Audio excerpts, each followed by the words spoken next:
વાત જૂનાગઢની જૂનાગઢ મનપાની એક બેઠકની પેટા ચૂંટણીનું પરિણામ વોર્ડ નંબર 3ની પેટા ચૂંટણીની મતગણતરી શરૂ થઈ ચૂકી છે। પ્રાંત કચેરી ખાતે આ ગણતરી શરૂ થઈ છે।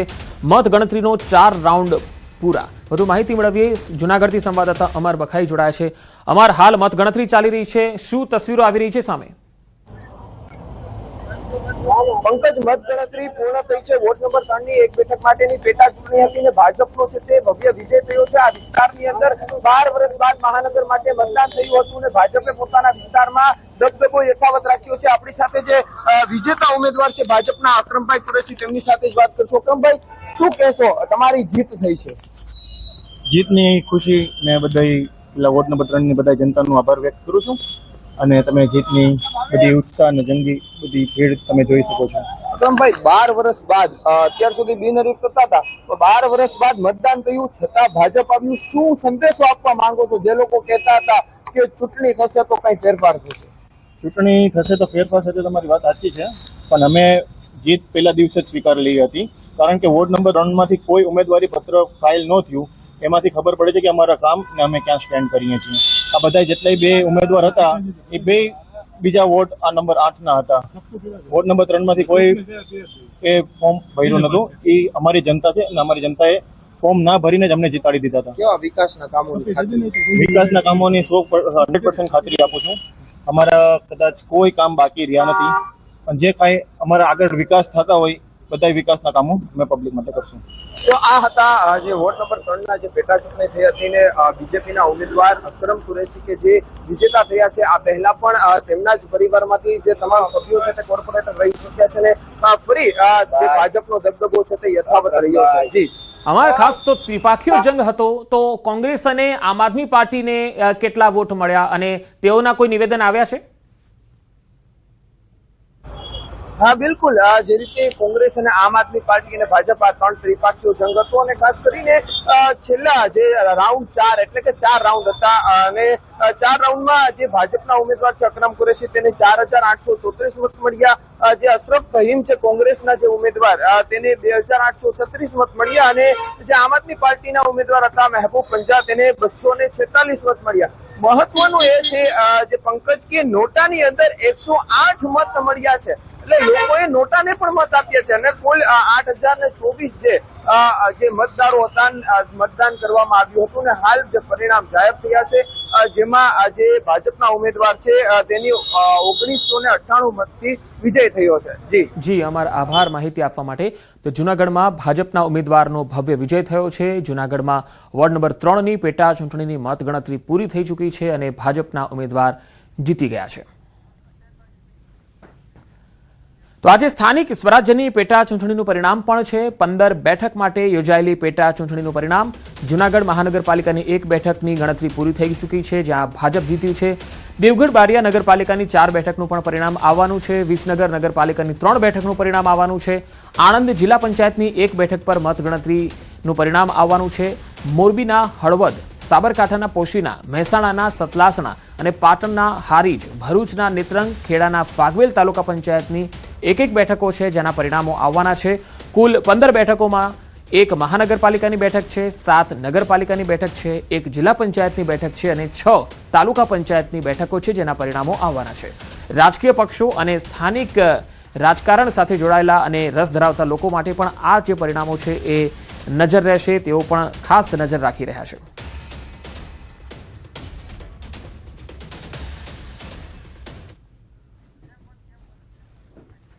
અને હવે વાત માજલપુર વિધાનસભા બેઠકની।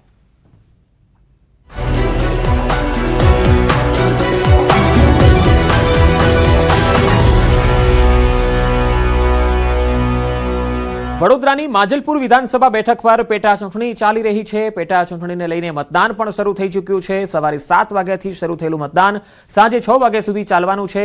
મતદારો પણ ધીરે ધીરે મોટી સંખ્યામાં આવી રહ્યા છે। 9 વાગ્યા સુધીમાં 6.6% મતદાન નોંધાયું છે। કુલ 2,19,000 મતદારો છે જેઓ પોતાના મતાધિકારનો ઉપયોગ કરશે. 260 મતદાન મથકો ઊભા કરાયા છે જ્યાં મતદારો હવે ધીરે ધીરે મોટી સંખ્યામાં આવી રહ્યા છે. પહેલી વખત મતદાન મથકો પર મોબાઈલ જમા કરાવવા માટેની વ્યવસ્થા છે. મોબાઈલ ડિપોઝિશન સેન્ટર, જેમાં મોબાઈલ મૂકીને વોટ આપવા જઈ શકો છો અને ત્યારબાદ પોતાનો મોબાઈલ પરત લઈને જઈ શકાશે, કારણ કે અંદર મોબાઈલની એન્ટ્રી નથી. 1400 થી વધુ પોલીસ કર્મચારીઓ પણ આ સુરક્ષામાં તૈનાત છે.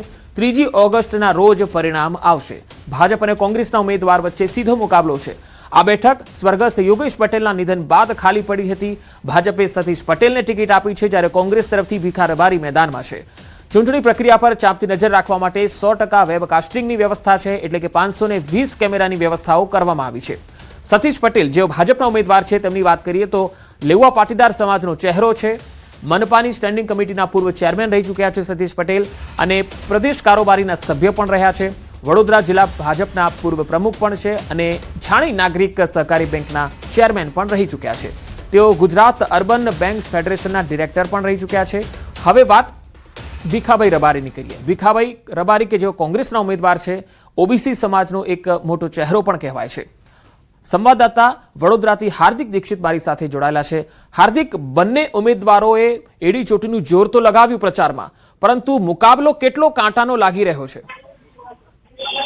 બિલકુલથી જો પંકજ, અત્યારની પરિસ્થિતિની વાત કરવામાં આવે તો બંને પક્ષના ઉમેદવારો જે છે તે ચિંતામાં હોય તેમ લાગી રહ્યું છે, કારણ કે વરસાદી માહોલ વચ્ચે વહીવટીતંત્રે તમામ વ્યવસ્થા તો કરી છે, પરંતુ મતદારોની અંદર જોઈએ એટલો ઉત્સાહ જે છે તે જોવા નથી મળી રહ્યો. લોકો જે છે હજી સુધી પોતાના ઘરોની બહાર આવ્યા નથી અને જોઈએ એ પ્રમાણે મતદાન જે છે તે થયું નથી. 9 વાગ્યા સુધીનો જો આપણે મતદાનના આંકડાની વાત કરીએ તો 6.6% મતદાન જે છે તે થયું છે, એટલે માત્ર ને માત્ર 6.6% મતદાન જે છે તે થયું છે. એના કારણે ક્યાંક ને ક્યાંક વહીવટી તંત્ર અને પોલિટિકલ પાર્ટી જે છે તેઓના અગ્રણીઓ અને કાર્યકર્તાઓની અંદર પણ ચિંતાનો માહોલ છે.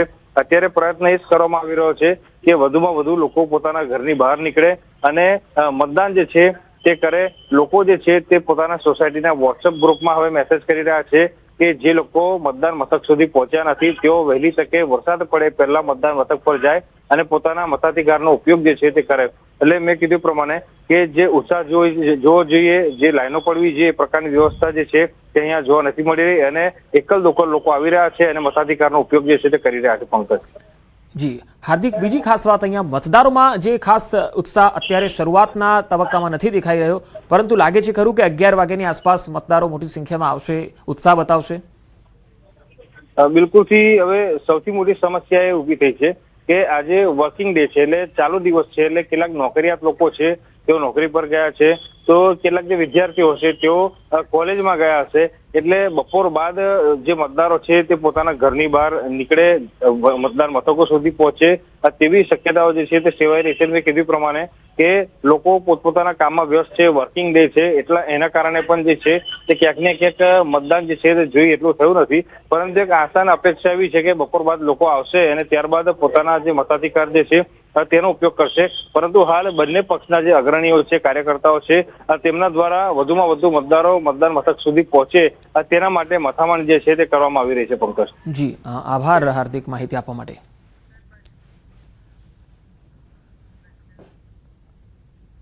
સુરેન્દ્રનગરમાં ભારે વરસાદ બાદ નથી ઓસર્યા પાણી. લીંબડીના જનશાળી બડોલ રોડ પર હજુ પણ પાણી છે. પાણી હોવાથી વાહન ચાલકોને હેરાનગતિ થઈ રહી છે. પાણીમાં ટ્રેક્ટર ચાલકે સ્ટીયરિંગ પરનો કાબુ ગુમાવ્યો છે. આ કાબુ ગુમાવતા ટ્રેક્ટર પલટી મારી ગયું. ટ્રેક્ટરમાં સવાર તમામ લોકોનો આ બાદ બચાવ થયો છે. રોડ પર વરસાદી પાણી ભરાયું હોવા છતાં લોકો જીવના જોખમે અવરજવર કરતા નજરે પડ્યા. તંત્ર દ્વારા વરસાદી પાણીનો નિકાલ કરવામાં આવે તેવી ગ્રામજનોની માંગ છે. તસવીરો આવી રહી છે સુરેન્દ્રનગરથી. તસવીરોમાં તમે જોઈ શકો છો કે વરસાદ તો બંધ થઈ ગયો, પરંતુ જે પાણી છે એ ઓસર્યા નથી. આ તસવીરોમાં તમે જોઈ શકો છો કે વાહન ચાલકો કેટલી હાલાકીનો સામનો કરી રહ્યા છે. લીંબડીના જનશાળી બડોલ રોડ પર હજુ પણ એટલા પાણી છે કે અહીંથી પસાર થવું ખૂબ જ મુશ્કેલ બની ગયું છે. ટ્રેક્ટર ચાલકે સ્ટીયરિંગ પરથી કાબુ ગુમાવ્યો અને તમે જોઈ શકો છો કે ટ્રેક્ટર આખું પલટી મારી ગયું. મોટી સંખ્યામાં લોકોના ટોળા પણ અહીંયા એકત્ર થઈ ગયા હતા. ભારે વરસાદને પગલે અહીંયા પાણી તો ખૂબ ભરાયા, પરંતુ 5 દિવસ પછી પણ આ પાણી ઓસર્યા નથી. યાત્રાધામ અંબાજી દાતા તાલુકાના જીતપુર લોટોલ પાસે અકસ્માતની ઘટના સામે આવી છે. બાઇક અને સ્વિફ્ટ કાર વચ્ચે અકસ્માત થયો. અકસ્માતમાં 2 બાઇક સવારના મૃત્યુ થયા છે. એક યુવાન અને એક યુવતીના ઘટના સ્થળે જ મોત થઈ ગયા. મૃતદેહોને પીએમ અર્થે હોસ્પિટલમાં ખસેડાયા છે. પોલીસે અકસ્માતે ગુનો નોંધી વધુ તપાસ હાથ ધરી છે. તો અંબાજીમાં જીતપુર લોટોલ પાસે અકસ્માતનો આ બનાવ બન્યો છે, જેમાં 2 લોકોના કરુણ મૃત્યુ થયા છે. બાઇક અને કાર વચ્ચે અકસ્માત થયા છે, જેમાં બાઇક સવારના મૃત્યુ થયા છે.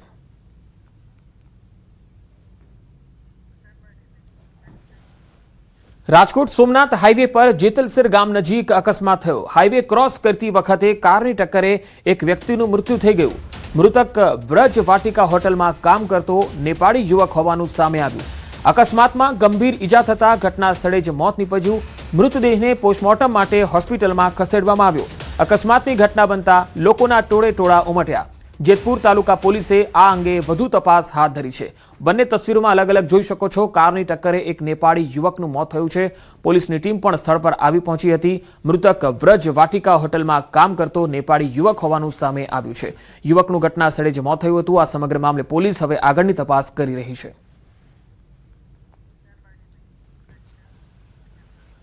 જૂનાગઢના જીઆઈડીસી 2માં આવેલ ગિરનાર બાયોમેડિકલ વેસ્ટ પ્લાન્ટને લઈને ફરી વિવાદ થયો છે. સ્થાનિક ઉદ્યોગકારો અને શ્રમિકોએ પ્લાન્ટમાંથી ધુમાડો અને દુર્ગંધ ફેલાતી હોવાના આરોપ સાથે પ્રદૂષણના કારણે આરોગ્ય, આસપાસની ફેક્ટરીઓ અને પર્યાવરણને નુકસાન થઈ રહ્યું હોવાનું જણાવી પ્લાન્ટને અન્યત્ર ખસેડવાની માંગ કરી. જોકે ગુજરાત પ્રદૂષણ નિયંત્રણ બોર્ડે આ તમામ આક્ષેપોને નકારી કાઢ્યા છે. બોર્ડના જણાવ્યા મુજબ વર્ષ 2005થી કાર્યરત આ common biomedical waste treatment facility તમામ જરૂરી મંજૂરીઓ અને નિયમો પ્રમાણે ચાલ્યું છે. તાજેતરમાં કરાયેલા એર સેમ્પલિંગ અને ચીમનીના પરીક્ષણોમાં કોઈપણ પ્રકારનું પ્રદૂષણ નિયત ધોરણથી વધુ હોવાનું સામે નથી આવ્યું. એના માટે આજુબાજુના ઉદ્યોગકારોને બહુ પરેશાની તથા મજૂરોને શ્વાસ લેવામાં તકલીફ છે. જે તે સમયના કલેક્ટર રાણા વસિયા સાહેબને છેલ્લા 1 વર્ષથી વારંવાર રજૂઆત કરેલ. કલેક્ટર શ્રી દ્વારા જીપીસીબીને આના તપાસના આદેશો કરેલા, પણ પરિણામ શૂન્ય. ઘણા સમયથી તેમાં જે મેડિકલ વેસ્ટ, હાડકા, હુડકા, પછી સિરીજુ, કપડા, બધું અહીંયા વેસ્ટ નિકાલ કરવામાં આવે છે. ઘણા સમયથી અમે રિક્વેસ્ટ કરેલી, કાળો ભૂકો થાય કરે છે, ધુવાડો કરે છે, કોઈ પણ જાતનું એક્શન લેવામાં આવતું નથી. આ સરકારી કચેરીઓમાં ધક્કા ખાઈ ખાઈને અમે થાકી ગયા. કોઈ પણ જાતનું રિએક્શન આવ્યું નથી. એક કમ્પ્લેન્ટ લોકો દ્વારા કલેક્ટરમાં પણ મોકલેલ છે, જેને કલેક્ટરશ્રીએ કમિટીની રચના કરવામાં આવેલ, એ જે ઓથોરાઇઝેશન એને મળેલ છે એના પોઈન્ટ ટુ પોઈન્ટ તમે ચકાસણી કરો. તો એ ચકાસણી એ કમિટી દ્વારા સતત કરવામાં આવેલી, અને એ દરમિયાન જે અમે સેમ્પલિંગ કરી એમ્બિયન્ટ એરની અને ચીમનીની, તો એ નોર્મલ આવેલી છે.